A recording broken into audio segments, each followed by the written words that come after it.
Welcome in to the Early Edge, powered by SportsLine. I'm your host, Alan Bell, and we have a fantastic show lined up for you this Friday. And before we get into that, let's take a look at how we did yesterday. And not great, 3-4 there. Lost to Jewelers Gym on the Reds-Pirates over 8. That one was tough. But Maestro and the Venezuelan coming through on the tennis court, Lightning money line. They win in overtime. And Coach coming through with the over 6.5 in that Leafs Lightning game as well. And I can't wait. On Saturday, we have 3 NHL Game 7s and an NBA Game 7. And we might have more on Sunday. It's going to be fantastic. But I'll tell you what, enough of that. Let's bring in the stars of the show. And everybody looking sharp. Allie O'Neill, how we doing? Doing well this morning. Sorry about breaking that Pittsburgh Reds over yesterday for Jeweler. Oh. You know what? I mean, that happens. And I'll tell you what, there might be something to where we're going right back to the well on that one. So I wouldn't worry at all. John Bowman, how we doing, sir? Yeah, we're doing good, AB. Wi-Fi has been spotty the past couple of days, so I'm a little upset, but hopefully it's all over now and we're good. Well, I'll tell you what, playing on the road in the NBA has been spotty as well, so don't worry about it, man. It fits right in on the theme. M Squared, my man. How we doing, sir?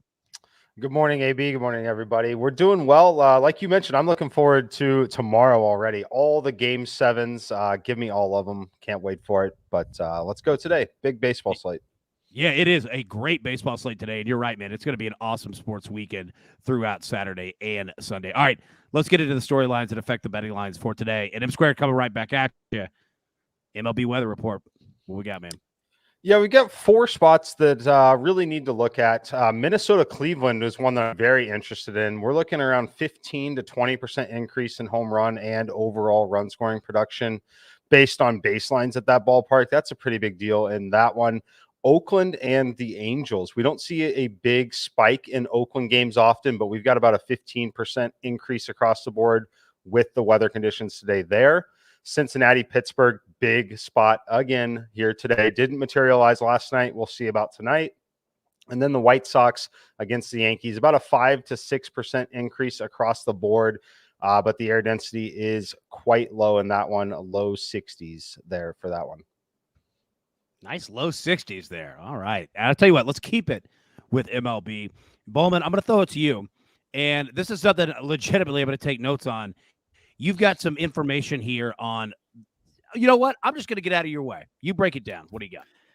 Yeah, so over the week, I asked Twitter if they had any questions specifically that they wanted me to answer. And shout out to JH Real Smooth, who asked a very good question. What are the first 3 to 5 stats I look at when handicapping a game? So I like to try to find as much information as possible about games, but there are a few pages that I immediately open when I sit down. I like to have MLB.com open with my preview of the pitching matchups, with another MLB.com standings page so I can see trends, home away records, stuff like that. Then I also have weighted on base average for the entire season, split by righties or lefties, depending on which side I want to look. I also have that same exact page for the last 3 weeks for weighted on base average, so I can see recency as opposed to the entire season. I also have a league-wide bullpen ERA up for the season. That's very important. And last, I like to have my relievers page. So there's a good page that Fangraphs uses that shows you pitcher utilization. However, I like to just go through game logs, previous game logs, so I can see innings pitched, hits, all that stuff very easily. A couple other pages I like to use are matchup history between the teams, but only if they're in the same division or the same league. I also like to look at starting pitching history, but only in the past year or two. I don't think the lineups have too much turnover to look at it more than 2 years in the past. And I actually don't look at batter versus pitcher matchup history. I think that's breaking it down a little too far, although I do understand why some cappers do it. So essentially, I like to have pages to find my information on my starters, my relievers, and my lineups before every game to build my opinion. Man, that's fantastic information. And I'll say, Chief, all right, I like, I see your write-ups, on your picks each day, right? And I'm going through it. Weighted on base average, like that's a statistic that you rely pretty heavily on, yeah? Yeah, I love weighted on base average because it takes into account walks as well as, I guess, how far the hit is. Doubles count twice as much as a single. Triples count 3 times as much as a single. And singles and walks count similarly. That's my dog Layla in the background. Sorry about Oh, that. that was I thought that was Chief. All right. We'll give Chief a break on this one. Well, you know what? I'll tell you what. Like we are all for as many dogs on the show as possible. I assure you on that. So, Allie, if your dogs get to barking, we're all down with that as well. You don't want to hear my dogs bark. They're really loud. I love it. You have adorable dogs. They're fantastic. Yeah, Now, thank you. Allie, yeah. All right, coming to you. All right, Stanley Cup playoffs. We have seen a ton of scoring here. Break it down. What are we looking at? Yep. So with Stanley Cup playoffs, it's pretty typical to actually see unders. But this season, I know I've talked about this is like the highest scoring season that we've had in NHL since like the last like 20 years at least. So now that's obviously moved over into the playoffs where unders were really prevalent. So far, the over under is 28, 11, and 5. And a lot of those are really actually some of the unders even stuck on 6, just because a lot of the books have been starting to notice that, oh, these are going over. Some of the books that started to open up the games at 5.5 now have them at 6. So I just think it's something to be kind of aware of, especially as we go into round 2, because we don't know if that's going to continue. Yeah, scoring has been way up, right? And we saw in the recap here, Coach hit on the Lightning and Maple Leafs, over 6.5. Like last week, it was I think the playoffs were averaging like 6.4 goals per game. Like it's wild to see it. It's awesome, and you can see in the ratings, so far that it has absolutely played out very nicely for the NHL. All right, let's get into our picks for today. Before we do that, let's take a quick break. All right, and we are back. 2 plays from SportsLine for today. First off, we are going to take the Celtics we're going to take the Celtics plus 1.5 against the Milwaukee Bucks. Think that this game the series is going to go 7 games. So let's take the Celtics here. A little bit of insurance, essentially a point here. Not too terribly much, but I think the Celtics do get the job done on the road, and we see a fourth quarter where they have more than 0 3-pointers. So yeah, let's take Celtics plus 1.5. Let's also take the over 217.5 between the Warriors and the Grizzlies. Look, it's game 6. It's in Oakland. The spread is 8. And I'll tell you this, I want nothing to do with that spread whatsoever. It's just banana land, man. Like, we see the Grizzlies were up by 50 something at one point. They ended up winning by 39. Look at game 5 and game 6 between the Mavs and the Suns, right? Game 5 in Phoenix. The Suns win by 30. Game 6 last night, we see in Dallas, the Mavericks win by 27. That's a 57-point winning margin difference. Like, this craziness. But what we will see tonight between the Grizz and the Warriors are points. So let's take the path of least resistance. We'll take the over 217.5 there. All right. M Squared coming back to you. 1 play, Major League Baseball. Hit us with it, man. All right, we're going to take the New York Yankees team total, get them on the road here. Love to take team totals with road teams, especially here when they're strong road teams, because you're guaranteed that 9th inning team at bat. Not something that you get really very often with this New York Yankees team. But we're going to pick on Vince Velasquez. His weighted on base average number 327, not so bad. Going to be a little bit worse than league average. But when we look at the expected data, the batted balls coming off of the bats that he's allowed, 390 is the expected weighted on base average on him. That's going to put him in the very bottom tier of Major League Baseball. On the other side, the New York Yankees are the best team in baseball in terms of offense, especially in the weighted on base average metrics.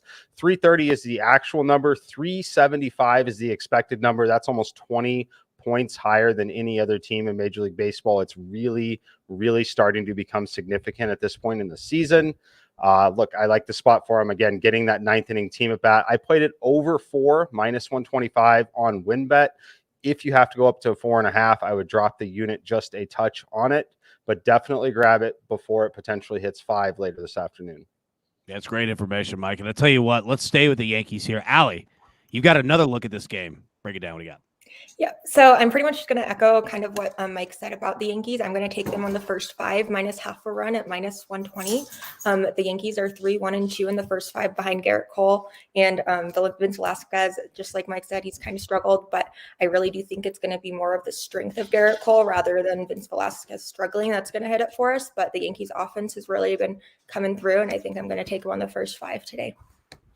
I love it. You're right. The Yankees have just been purely mashing at the plate, just smashing everything that comes across. So 2 strong plays there. All right, Bowman, before we get to you, I'm going to throw mine. And look, Allie, we just talked about Reds-Pirates over 8. Yeah, it was a tough one yesterday in terms of that. But you know what? We're going right back to the well. I'll take the Reds-Pirates over 8. Again, in honor of Allie and in honor of the streak that the Reds have been putting up in terms of their over. So not afraid to go back to it. And if it doesn't hit, everybody double scream at me. It is all on me. It is my fault if it doesn't happen, but I think that over 8 is going to smash. All right, Bowman, one MLB play today. You're in the maestro spot.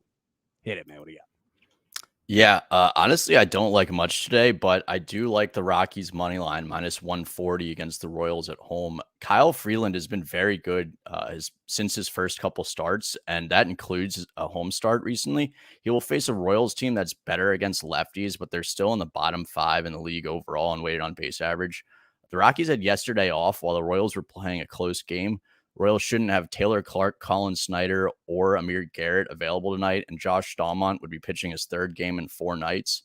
The only way I see the Royals pulling out this game is if they hit Freeland hard and Greinke can make it deep into the game.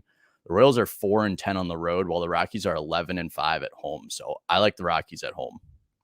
You know, when you first started, your pick right there, and you said, I don't like much, on the board tonight. I thought you were going to say, I don't like that over at all. I was going to crack up. Like, comedically, it would have been hilarious. I thought that's I wouldn't let you play that and then come out and call you out for it on the show, AB. That would actually be a hilarious part of the show. Like, Baldwin tells AB where he's dumb. Like, I think people would tune in for that for sure. All right, everybody. I do like that play, though, so. Yeah, there we go. All right. Everybody, grab your paper, grab your pencil. Let's take a look at recap here. M squared is on the Yankees team total over 4 at minus 125. Allie, she is on the Yankees first 5, minus half a run at minus 120. Bowman is on the Rockies money line at minus 140. I am on the Reds-Pirates over 8. Our 2 site plays today, Celtics plus 1.5, Grizzlies, Warriors over 217.5, and the AB3, all right, plus 255. Reds-Pirates over 8, Warriors money line, Dodgers money line. Let's get this bread. Let's get it and move on.